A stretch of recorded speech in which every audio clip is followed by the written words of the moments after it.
предмет на дискриминирачки говор, говор на омраза, кој што беше присутен во медиумските содржини,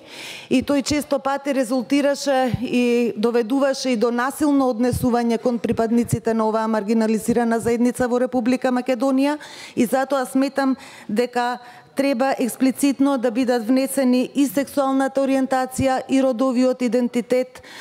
во овој член од предложениот закон. Исто така,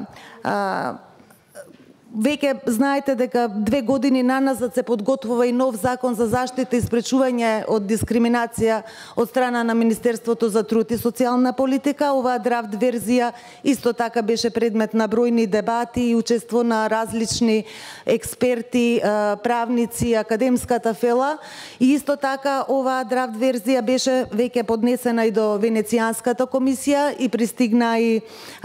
забелешките, коментарите од Венецијанската комисија. И токму внесувањето на сексуалната ориентација и родовиот идентитет како основи за дискриминација во оваа нова драфт верзија на Законот за заштита и спречување од дискриминација се смета за многу позитивно решение, и затоа мислам дека тоа соодветно треба да се преслика и во овој предлог закон.